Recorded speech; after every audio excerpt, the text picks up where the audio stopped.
Allez, une autre photo, si tu veux bien, Marie. J'étais obligé. J'ai hésité pour te Ah dire la bah, vérité. oui. Non, non, mais j'ai hésité. Pour te dire la vérité, j'ai hésité parce que voilà, c'était tellement téléphoné, c'est tellement facile de te parler de ça. Donc, je voudrais pas qu'on revienne, si tu veux bien, de manière concrète sur tout ça parce que ça Oui, fait oui. beaucoup, beaucoup de bruit. Mais je voudrais quand même qu'on l'évoque, Marie.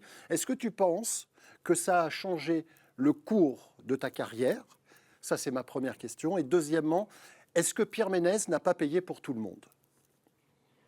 Alors, ça a évidemment changé le cours de ma carrière parce que, déjà, j'ai découvert ce que c'était que de faire un documentaire. J'en avais jamais fait avant. J'ai adoré cet exercice, de créer enfin voilà, d'aller donner la parole aux autres et de monter, de réfléchir avec Guillaume Priou qui a été le co-réalisateur de ce projet. Donc, oui, ça a changé ma carrière, peut-être pas, en gros, mais ça a changé ma manière de voir le métier, ça c'est sûr.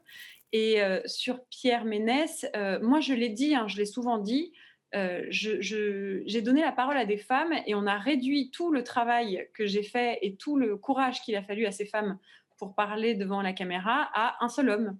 Mhm. Donc oui, Donc ça m'a déplu. oui, tu penses qu'il a quand même porté le sac qu'il n'avait pas totalement rempli.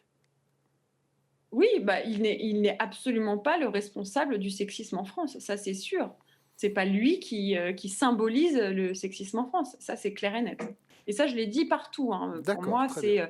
j'ai voulu montrer le dysfonctionnement d'un système et le système ne se réduit pas à un seul homme. Bien Le sûr, système, c'est plein de gens qui bien sûr, participent à ce système. bien Voilà. sûr.